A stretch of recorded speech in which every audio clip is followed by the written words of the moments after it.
కుంభం వారికి అంటే మీ రాశి వారికి 2వ స్థానంలో శని ఎల్నాడు శని నడుస్తుంది అనేటువంటి ఒక భయభ్రాంతులు లేకపోతే అమ్మో ఏమవుతుంది ఏంటో దీంట్లో ఉన్నారు, ఏమీ టెన్షన్ పడక్కర్లేదు. నేను కొన్ని టిప్స్ చెప్తానో పాటించండి సరిపోతుంది.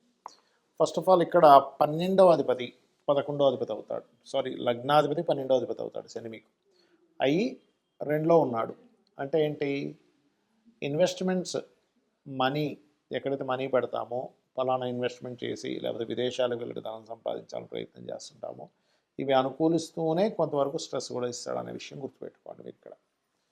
అలాగే మీరు ఎప్పుడూ కూడా ఇలాగ 12వ అధిపతి 2లో ఉన్నప్పుడు తోబుట్టు వరుస వారితో మీరు ఏదైతే ఇన్వెస్ట్మెంట్స్ చేయిస్తూ వాళ్ళతో మీరు ఏదైతే కలిసి చేస్తారో పర్టికులర్గా ఈ యొక్క అంశాల్లో చాలా చాలా జాగ్రత్తగా ఉండాలి.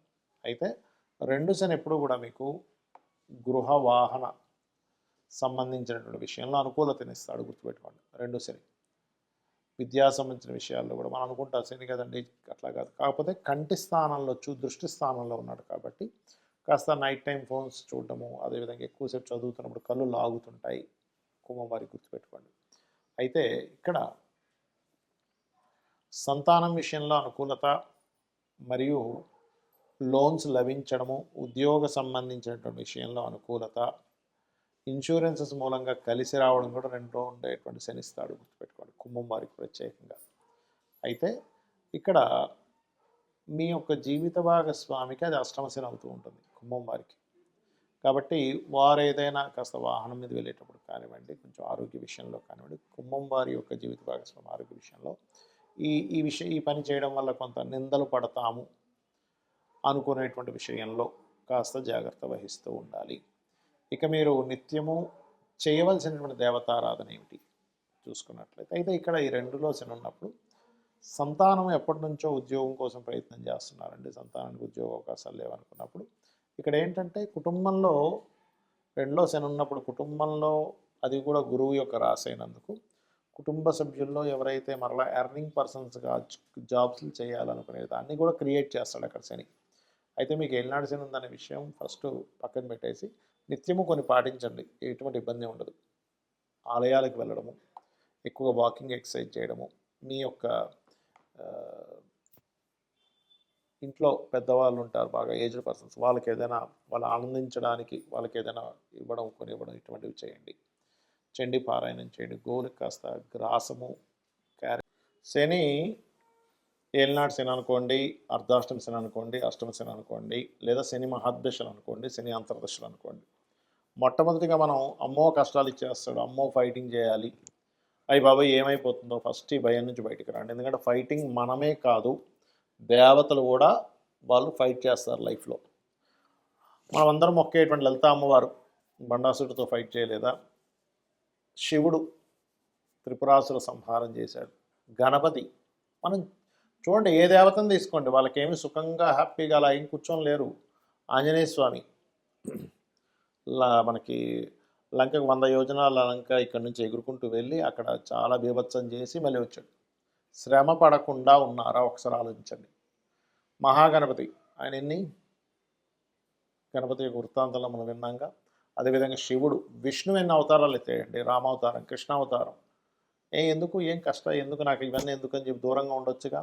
అంటే మన జీవితం దేవతలైనా యక్షులైనా గంధర్వులైనా మనుష్యులైనా ప్రతి జీవి కూడా దేవతలతో సైతం వాళ్ళ లైఫ్లో ఒక కృషి చేసేటువంటిది ఫైట్ చేసేటువంటిది ఉంది.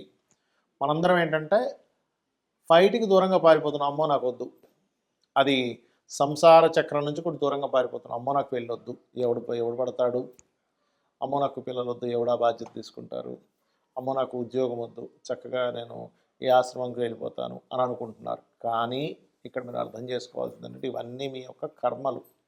శని కర్మకారకుడు, కర్మను అందించడం మాత్రమే శని యొక్క బాధ్యత. అంతేగాని శని వస్తున్నాడు అనగానే అమ్మో ఏదో అయిపోతుంది, ఏదో మునిగిపోతుంది, ఏదో అయిపోతుందని కాదు ఇక్కడ మీరు అర్థం చేసుకోవాల్సింది. సాటర్న్ ఆల్వేజ్ టీచర్స్, అంటే మనకి ఒక విషయాన్ని నేర్పిస్తూ ఉంటాడు. మనకి చూడండి ఏదైనా కష్టం వచ్చినప్పుడే మనకి దానికి ఇంకొక మార్గం తెలుస్తుంది.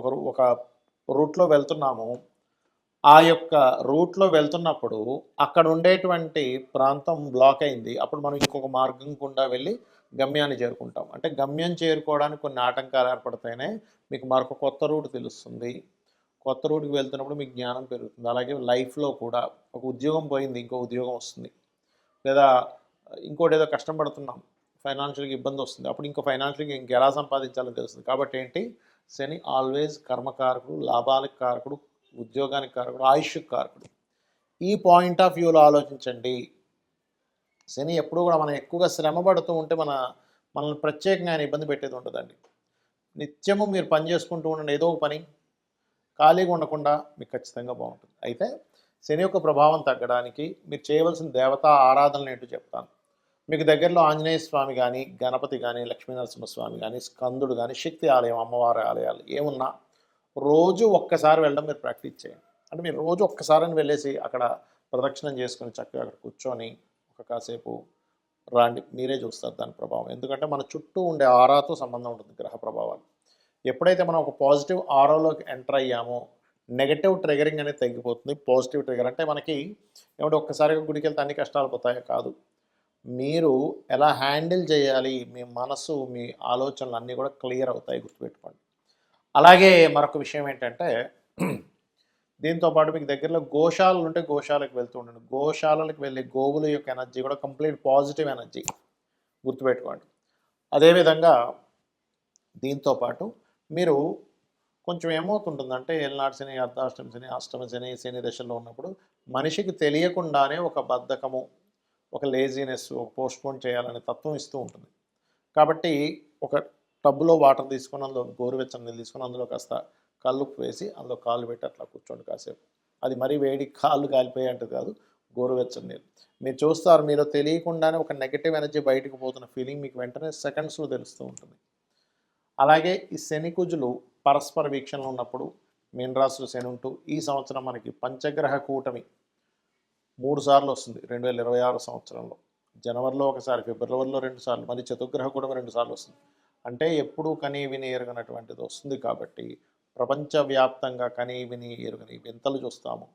గ్రూపులుగా, అది ఉగ్రవాదులే అనుకోండి, రాజకీయ నాయకులే అనుకోండి, గ్రూప్స్గా ఏర్పడడం చూస్తాము. గ్రూప్స్గా ఏర్పడి జయాల్ని వాళ్ళు జయం పొందడం అనేటువంటిది చూస్తాం. వైరస్లు చూస్తాం.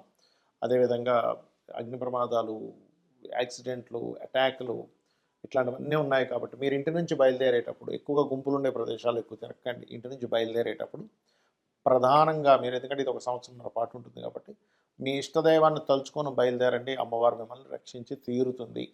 అదేవిధంగా గోశాలకు వెళ్ళి గోవులకి బెల్లము, క్యారెట్స్ తినిపిస్తూ ఉండండి. చండీ పారాయణం చేయండి, చండీ వినండి. అన్ని విధాలా మీకు బాగుంటుంది. శ్రీమాత్రే నమః.